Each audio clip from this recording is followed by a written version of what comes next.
కన్నప్ప కన్నప్ప ఎక్కడ చూసినా సరే కన్నప్ప మేనియానే కనబడుతుంది. అసలు ఈరోజు కన్నప్ప రిలీజా లేకపోతే మంచు విష్ణు ట్రోలింగ్ నుంచి విడుదలయ్యాడో అర్థం కావట్లేదు. అంతలా ఉండి ది బెస్ట్ అవుట్పుట్ ఇచ్చాడు కెరీర్లోనే.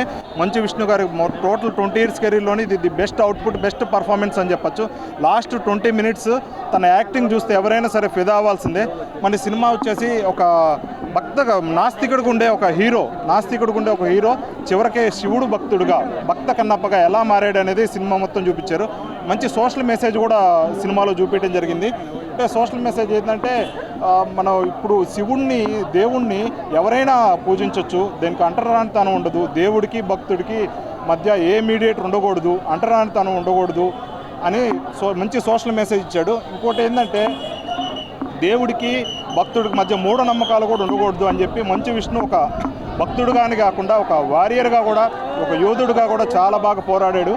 చాలా మంచి సినిమా అనిపిస్తుంది మాత్రం. కాకపోతే ఫస్ట్ హాఫ్లో చాలా వరకు మైనస్ ఉంది. అన్వాంటెడ్ సీన్స్ చాలా వరకు తీసేసి ల్యాగ్ అనేది ఫస్ట్ హాఫ్ అంతా ల్యాగ్ అనిపించింది. ఒక మాటలో చెప్పాలంటే చాలా వరకు సీన్లు తీసేస్తే సినిమా మరో లెవెల్లో ఉండేది అనిపించింది. సెకండ్ హాఫ్లో లాస్ట్ 1 hour మాత్రం సినిమాకి హైలైట్. ఆ 1 hour సినిమా కాపాడుతుంది అనిపిస్తుంది. నిజంగా అన్న కన్నప్ప సినిమా చూసి వస్తున్నాను. కన్నప్ప నిజంగా ప్రభాస్ వచ్చిన కానించే బాగుంది. ప్రభాస్ వచ్చిన కానించి నెక్స్ట్ లెవెల్లో తీసుకెళ్ళాడు. ప్రభాస్ 20 నిమిషాలు ఉంటాడు. 20 నిమిషాల తర్వాత నుంచి కూడా మంచి యాక్టింగ్ కానీ, తీసే విధానం కానీ అంతా కూడా చాలా బాగుంది. లాస్ట్ 20 minutes కూడా సినిమా కూడా అయిందన్న. ఇంకా ఫస్ట్ హాఫ్ అంతా కూడా ఏదైతే మనం ఎక్స్పెక్ట్ చేసి ఎలా తీస్తారని ఏదైతే ఎక్స్పెక్ట్ చేసి వెళ్ళామో సినిమాలో అదే ఉంటుంది. ఫస్ట్ హాఫ్ అంతా కొంచెం ఓకే ఏదో వెళ్ళిపోతుందంటే, కానీ సినిమాకి మొత్తం సపోర్ట్ చేసింది మాత్రం బీజిఎం. మొత్తం సినిమా లేపింది మాత్రం ఓన్లీ బీజిఎం అన్న. మంచోన్న యాక్టింగ్ కాదు, ఆ లొకేషన్స్ కాదు, మొత్తం ఆ న్యూజిలాండ్లో సినిమా అంతా ఒకే చోట తీసిన వల్ల నిజంగా చెప్తున్నాను, వచ్చిన లొకేషన్ మళ్ళీ రావడం, ఆ సీన్ మళ్ళీ అదే జరగడం అనేది కొంచెం ఎంతవరకు ఎక్కిందో తెలియదు. కానీ ఒక కన్నప్పగా చూసుకోవాలంటే ఒక ప్రభాస్ గారి కోసం ఆ లాస్ట్ 2 నిమిషాల కోసం ఒకసారి అయితే హ్యాపీగా వెళ్ళి చూస్తారన్న. బట్ కేవలం ఎన్ని కలెక్షన్లు వచ్చినా అది కేవలం ప్రభాస్ చూసే, అది ప్రభాస్ కోసమే వస్తాయి. 500 కోట్ల నుంచి 200 కోట్లు వచ్చినా కేవలం ప్రభాస్ కోసమే.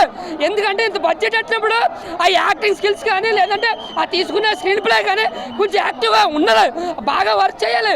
మనకి డబ్బు ఉంది కదా, ఏదో పొలి కూడా ఉంది కదా, క్యామెరాస్ ఇస్తున్నారు కదా, ఎలా పడితే తీసుకుంటే అది సినిమా అవ్వదు. ఫస్ట్ హాఫ్ నిజంగా మాకు బోరింగ్ అని అనిపించింది.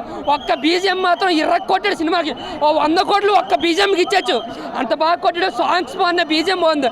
బట్ సినిమా పరంగా లాస్ట్ 40 minutes అంటే ప్రభాస్ వచ్చిన వెళ్ళిన కానించి ఆ లాస్ట్ 20 నిమిషాలు మాత్రం బాగుందన్న.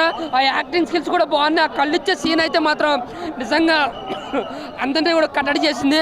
సో ఓవరాల్గా కన్నప్ప మూవీ భక్తిపరంగా, యాక్టింగ్ పరంగా ఏం మాత్రం ఇంప్రూవ్మెంట్ అవ్వలేదు. మంచు విష్ణు ఏదో నార్మల్ సినిమాలాగే చేస్తాడు, బట్ ఇంకా స్కిల్ చేస్తుండే ఇంకా బాగుండు.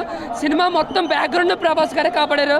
మోహన్ లాల్ గారు వచ్చినప్పుడు ఆ సీన్ కూడా బాగుంటుంది. ఇంటర్వెల్ ముందు వస్తే ఇంటర్వెల్ సీన్ క్లైమాక్స్ 4 నిమిషాలు సినిమా బాగుందన్న. మిగతా సినిమా అంతా కూడా ఓకే మనం చూస్తున్నాం, అది వెళ్తుంది. బీజిఎం మాత్రం రఫ్ ఆడించాడు.